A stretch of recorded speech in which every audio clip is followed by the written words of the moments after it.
Rock and roll.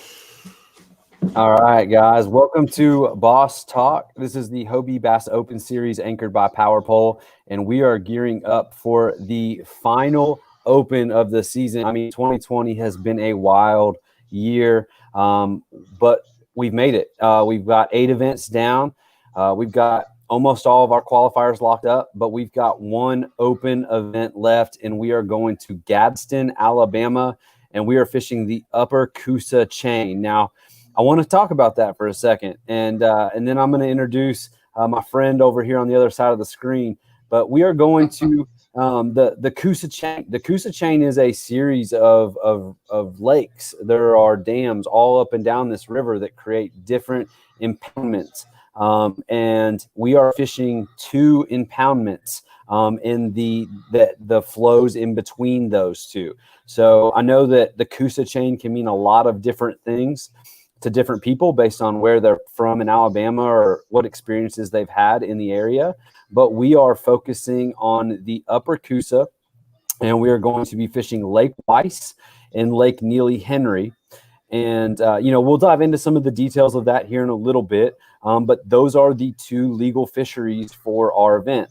Everything below the dam of Neely Henry is considered off limits. Everything above the 100 bridge in Georgia there on the Coosa River at the headwaters of Weiss is considered off limits. There's a ton of water in between those 2 spots, and there's a ton of spots in that area. So it's something we're going to talk to, and we're going to talk to our buddy Jim Ware. Jim is from the Rome, Georgia area, and he is fresh off a victory on the KBF Super Trail on Lake Wheeler.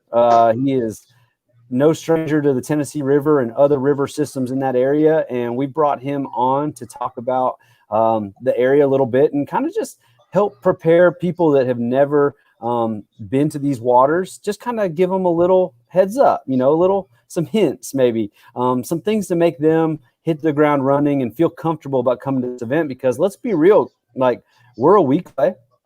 A lot of people that haven't signed up yet. I mean, everyone's been talking about this event all year, and here we are, we're a week out, and it looks like everybody's just looking at this leader, the standings, seeing who signed up, and it just hasn't happened yet. But we're a 11th hour bunch. A lot of people get in there at the last minute. I think we're going to have an awesome turnout. And no matter how it goes, scheduling's been tough this year.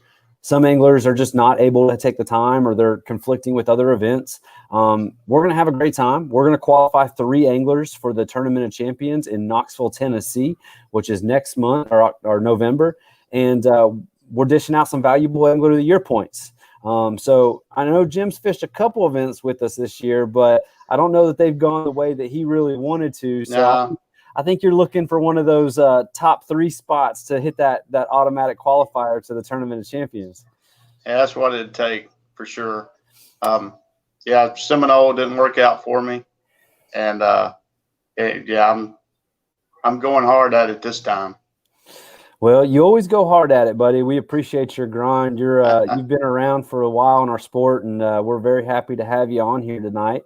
And let's just dive in a little bit. I'm not super familiar with these waters, not as much as some of these guys that live local or fish local or have fished some of these tournaments before.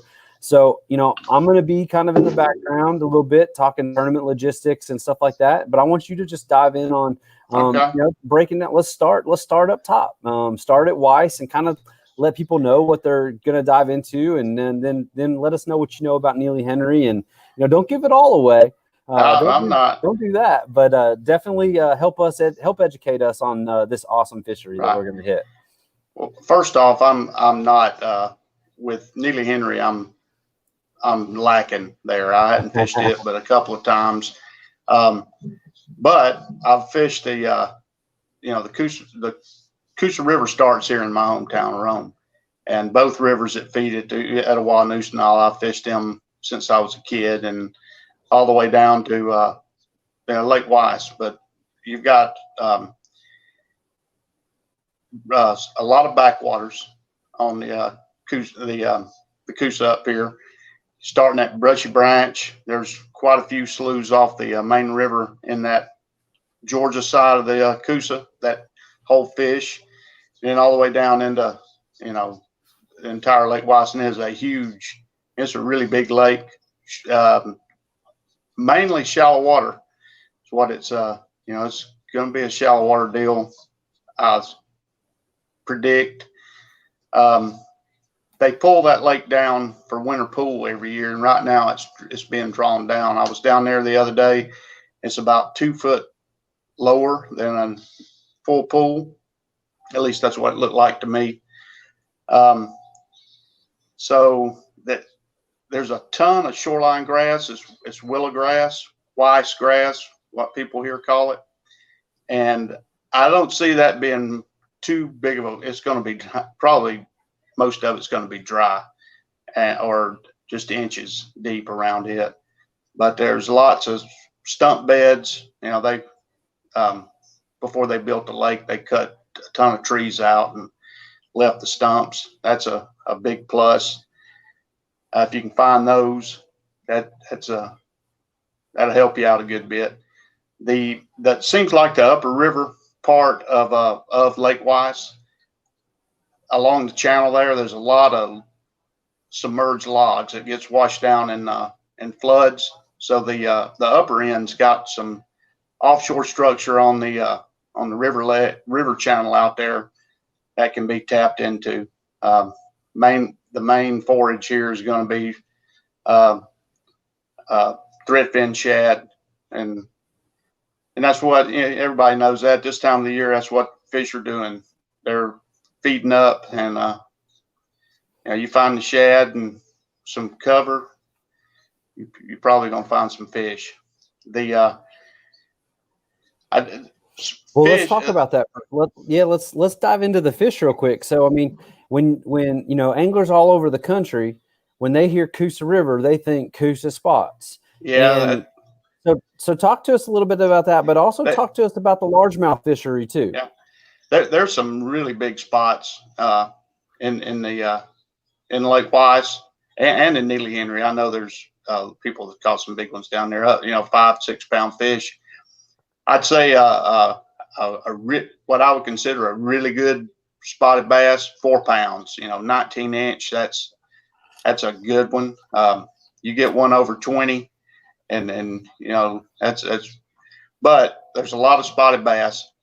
But just this past summer in our local Real Crazy tournament trail, we had an event on a section of Lake Weiss, and there was an 8.5 pound, 23-inch largemouth caught. My personal best is about 5 pounds out of the Coosa Lake Weiss backwaters, but there's some big old fish in there. If so it's not a bunch of small largemouth and mainly spotted bass. There's a lot of largemouth in that lake. Oh yeah. And here's the thing too. I mean, we're coming off a summer all the way back to Kentucky Lake, our first event back from COVID, where I mean, essentially if you were on an 18-inch average both days, you would blow the tournament away. And I'm talking all over the country. So we're coming out of a summer pattern. We're moving into this fall pattern. It cooled off last weekend, and it's going to cool off again a little bit next week. So we're not only are we going to see lower water levels, but we're going to see lower temperatures. And those fish are really going to start positioning in very specific ways as we transition into fall. And, Right. I think it's going to be really interesting to see how that plays out and how the anglers follow the shad and follow the fish accordingly. Now, like I said, you don't know much about Neely Henry. I know very little about Neely Henry. We had scheduled Coley McGowan, who was going to come in and talk to us tonight. And everybody I talked to in the area said, man, that's the guy. That's not just the guy to talk to. That's the guy to beat. He might have had a little issue on Eastern time or Central time. Or hopefully he's all right. We miss him tonight because we were going to lean on him a little heavy. But there's that's a whole nother fishery that's available. So below the Weiss Dam, and there's actually kind of two. You can kind of correct me if I'm wrong, but there's like two rivers that kind of come out of Weiss. I think one's called the Dead River. Is that right? Yeah, that's the old. Yeah. Okay. That's the old river channel. And then the other is the Coosa. And so all of that's eligible waters, but launches are difficult. You need to make sure you're launching from a public area.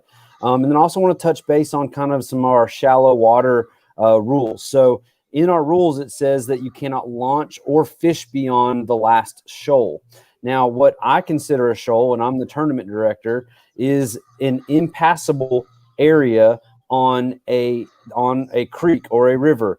So whether that's shallow waters down, rocks are up, and you literally can't get through that coming down or going up without getting out of your boat and dragging over.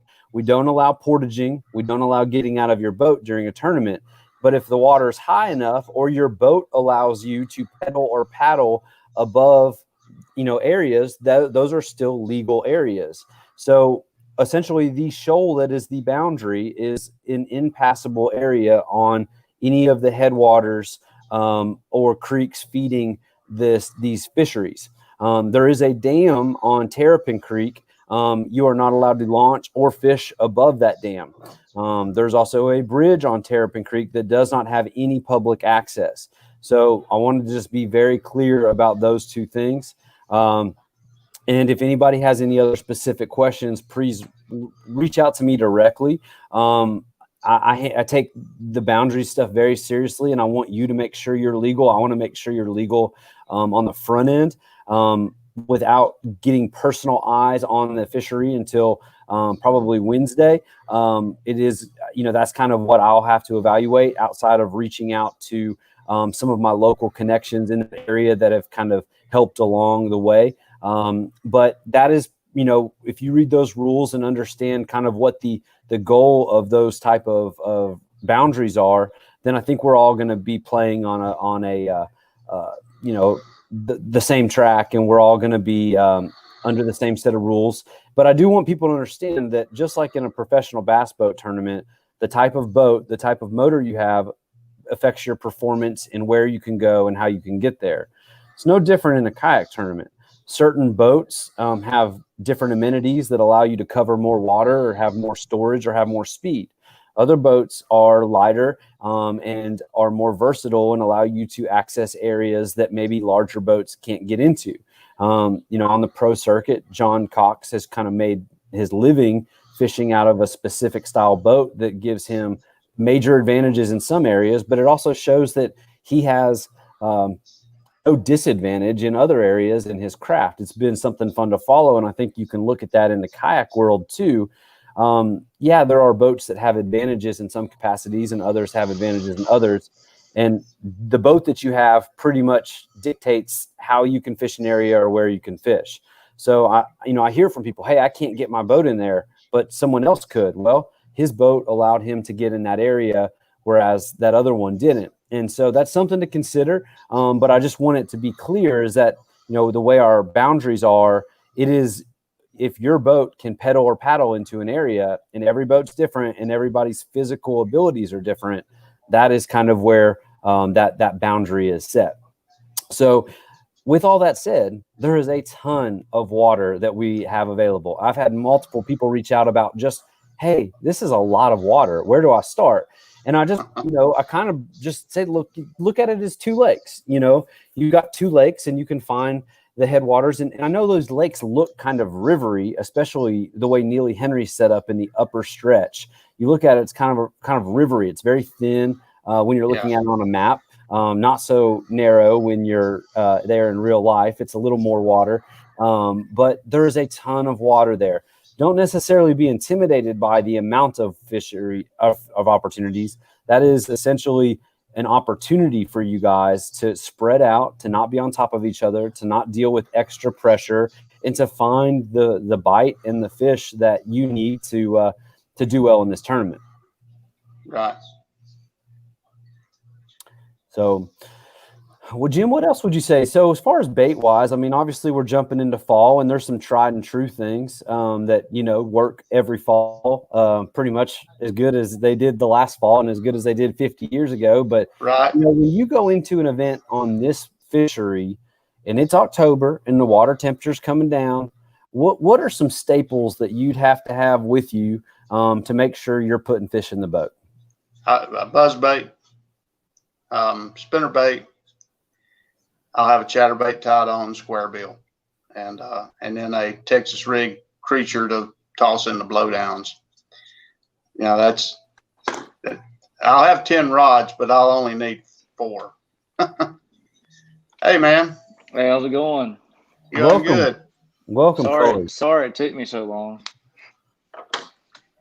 Hey, man, you're good. We just wrapped up Lake Weiss, and we're ready for some getting the 101 on Lake Neely Henry. So just an introduction. This is Coley McGowan, and this is actually one of our first opportunities in speaking. And just like I said earlier, Coley was the unanimous name that everybody told me to bring on here to talk about this fishery. And they said he's got the knowledge. Now he's not going to share all of it with us today because I think he's hoping to win one of these things here in a week or so. But Coley, we pretty much talked about Weiss, and if you want to add anything to that, let us know. But if you're talking dams down, just give us the general synopsis of what makes up Neely Henry, and what opportunities are there for anglers, and what you think about that fishery. It's a great fishery. I mean, everything about it is based off of current and grass. I mean, we've got a ton of grass, and these fish down here, especially the spots, even the largemouth too, but the spots, they get fired up when the dams are releasing water. So that's gonna, in my opinion, that'll play a big factor in the tournament, is how much water they're releasing. If they release a lot of water, then these fish want to eat. I mean, they'll get fired up, and it'll be a good day for people, because if Ohatchee Dam releases water and Leesburg is dumping water, then there's tons of water going through Neely and all that grass. I mean, those current breaks and main river points and grass. I mean, it's really good. Especially early in the morning, top water, whopper flopper, buzz bait, stuff like that. And then, flipping, this river's known for flipping. So it's, the grass is good. It's that weird grass though. It's that river grass, the long stalks. So it's, I enjoy flipping it. I have a lot of my success on flipping. And I think a lot of people around here can say the same. But Weiss, I mean, they're similar in a lot of ways. You could do both. You could deep water fish on either one, not necessarily like deep compared to a lot of lakes, but it's got structure on both, as well as, Weiss has a lot of grass. I mean, a lot of grass. So and them dropping the lake levels right now, it's lining up to be pretty good.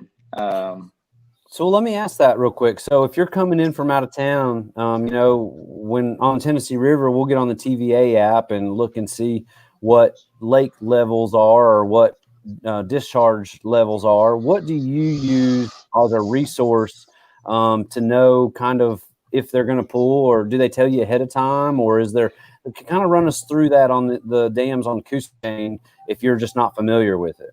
I call 1-800-Lakes-11, and that's the power generating schedule, and they update every so often. So, and I mean, they're usually pretty accurate. I mean, you can call that, and you can pick whatever dam or whatever river you're fishing around here, and it'll tell you the generation schedules. And which here lately they've been generating water like it seems like all day long. I mean, they're trying to lower Weiss Lake to get it ready for winter pool, so everybody can fix their docks and stuff like that. So they have had the turbines running, so it's been pretty good here lately. It's been fishing pretty good. It's going to be tough with these cold nights that we're getting and stuff like that, but I think once it warms up, everybody will do pretty good. Yeah. I was down there the other day, and water temp was 72, and I was down there about 3 weeks ago, and same area. It was 90. So the water temp has really dropped off since this cold front moved through. Yeah. And it's changed the fish up a bit too. I mean, they got used to being a certain way, and then now we've started getting these colder nights, and it's kind of got them in a stubborn mode. But they'll get used to it in a week or so. So they'll. Oh Yeah. Well, I think it's fall fishing. It's about to be fall fishing, and there's a bunch of big tournaments coming up, and this is our last one, this last Open out of 9 this year. We had a great year. We'd love to end it with a bang. I hope a lot of Alabama anglers come out to this one. I'd love to see those guys come out. We had a good showing last year on Guntersville, and anybody that is on the fence, you have till Thursday night at midnight is when registration shuts off. This Thursday of next week. It is the last opportunity to sign up. So we have a full week to get signed up.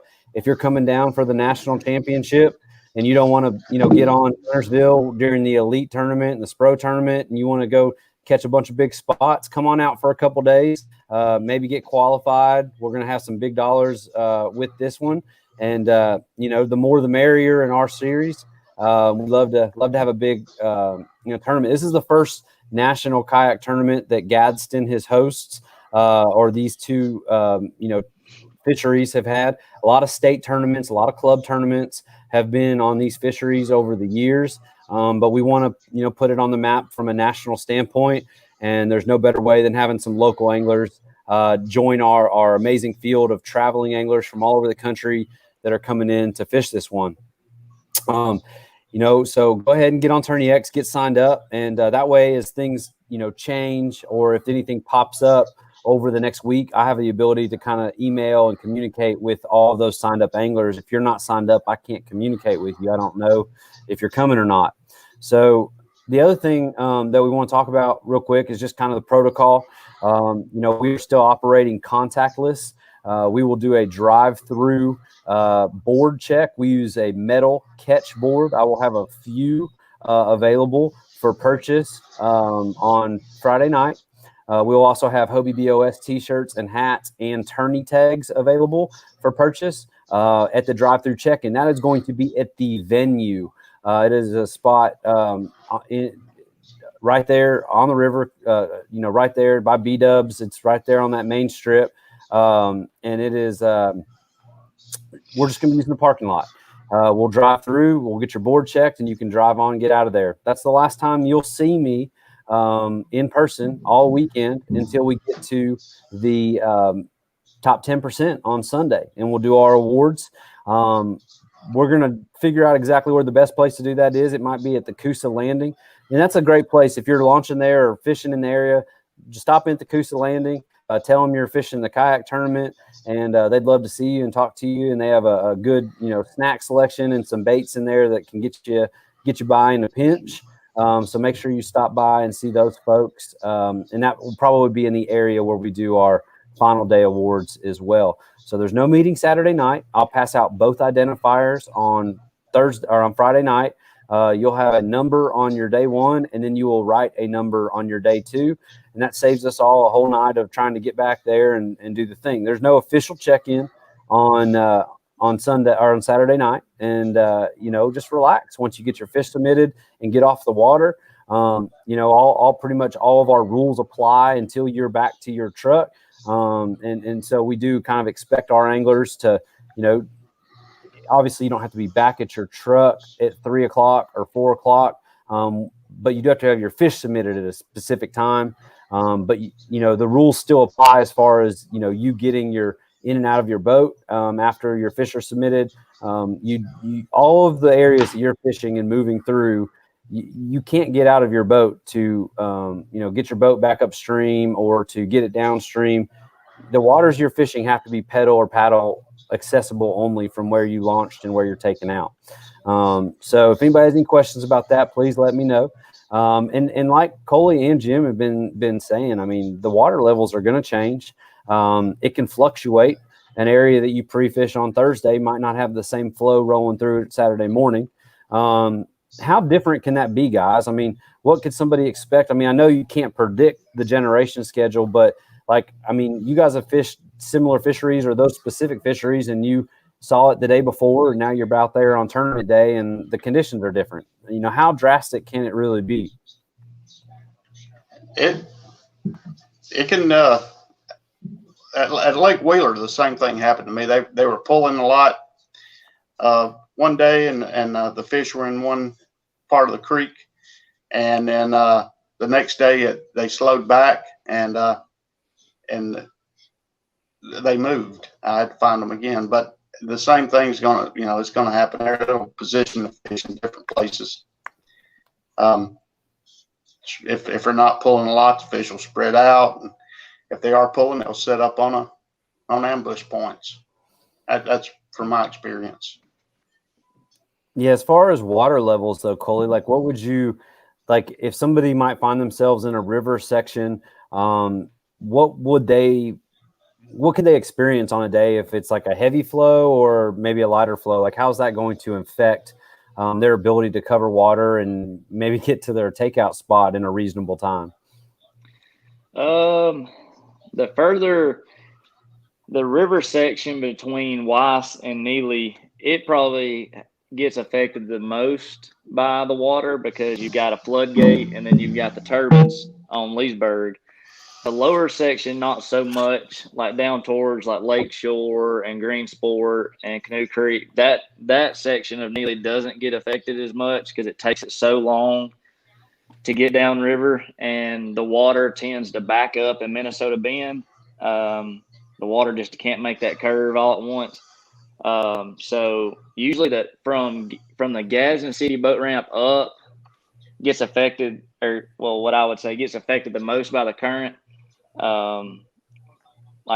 They're wanting to drop Weiss, and when they do that, nobody knows when that floodgate's going to open. I wish there was a way to know a schedule like the Powerhouse, but they're gonna, whenever they open that floodgate, I mean, it could rise that river, several feet. I mean, 5 to 10 feet, depending on how much they open that floodgate. I've been there and before, and when they open that gate, I mean, it can mess everything up if you're fishing that area. But with them steadily dropping the Wise Lake little by little, hopefully they've got it under control to where it's not a dramatic change in anything as far as, and the fish should be used to the current by then too. So but the section between Neely and Weiss probably gets topper.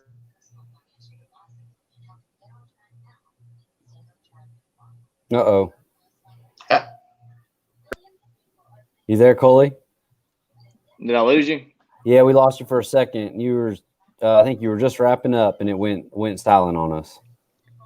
We listened. Yeah, just mainly the top section of Neely gets affected the most by current. So if you're fishing below Leesburg, the Powerhouse, up that section up there of the river where it gets kind of narrow, if they depending on how much rain we get and how fast they want to drop Weiss, I mean, it can get pretty quick up there, and then the current up there is pretty fast. So it was. Now, are you all getting rain right now? I mean, I'm on Chickamauga, and it has not stopped raining since midnight last night, and I'm talking some good downpours for a while. Yeah. You guys getting that same thing in that area?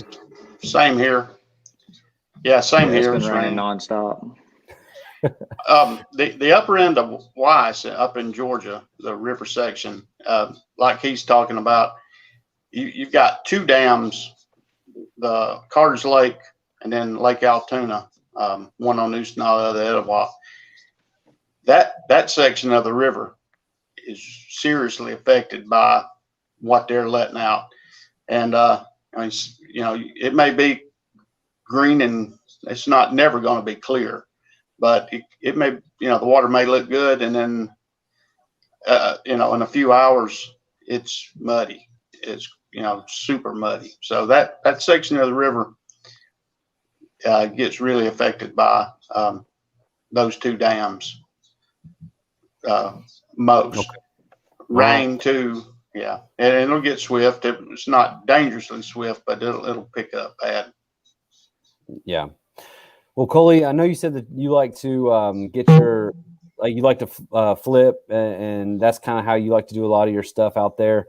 But you know, Jim gave us kind of his top 5 baits that he thinks he needs to be throwing this time of year. What would you say your top 3 or so baits that you're probably gonna that you would tackle these fisheries in general? You know, pretty just general bait selection. You know, where would you start on that? Well, on Neely, like, I mean, you've got, you know, a spot fishery, you know, largemouth. So if I was just coming from out of state or out of town to fish this river, I would throw a frog's good. You can find a good grass section. They'll hit a frog. Main river points, you could throw, you know, top water, whopper, plopper, chopo, and flip. I mean, the grass, there's so much grass to flip, so I would flip. But then there's a lot of main river points that, you know, there's current breaks and, you know, stuff like that. And I mean, shake your head, never let you down. Spots this place, a lot of people throw a shaky head, so yeah, they do. But also shallow cranking. This river, a lot of people shallow crank, square bill, DT6s, jerk bait, stuff like that. A lot of people have a lot of, you know, success on that on this river. So it kind of sounds like, you know, somebody can come into this fishery and probably fish their strengths. They just need to put themselves in the right areas. And, you know, part of that's just figuring out what the bait's doing and how the bass are reacting to that. But what I've heard you guys say is that you can catch them on top water. You can catch them on moving baits, hard baits or wire baits. And if you find the right area, you could slow down and hit them with some soft plastics or some shaky heads, or drag a bait right in front of them, and they might eat it. So I don't know if you guys are just talking in such generalities to not give it away, but it sounds like there's this time of year, and it's traditional in the fall. It can what those fish eat can just be vast. Like, you know, how you catch them that particular day, there's so many different opportunities, and that can change daily as well. Mm-hmm. And that's something that we've seen in a lot of our tournaments this year, going from day 1 to day 2, is the change. What changes and how the anglers adapt to that to make it happen. And that's the beauty of a 2-day tournament, is you've got to make it happen both days. So we're going to start kind of getting this thing wrapped up. If there's anything you guys want to say, you know, just let it out. But on your closing remarks, I want you to throw out what a 10 fish total to win this thing might be. What's your guess? Jim, we'll start with you. 178. Hey, these headphones down. All right, 178. You got any closing remarks, or are you just excited to see everybody in Alabama here in a couple? Yeah, I'm ready to fish. I bet, man. I bet. Well, we're looking forward to seeing you. We really appreciate you being on. Coley, what would you say, man? What do you think? You think you got a speculative 10 fish limit to win this thing? What do you think it's going to be? Jim said 178. I'm having some issues with my headset here. Can you hear us?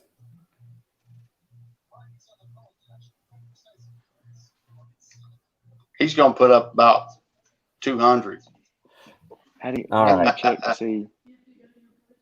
We can hear you, Coley. Can you hear us? All right. Well, I'm going to guess. I'm thinking there's going to be some bigger fish caught. I think some guys are going to find them. I'm going to not quite Price is Right, Jim, but I'm going to say 182 and a half to pull out the W. In our season finale, I think some folks are going to catch them. They're going to catch some big ones.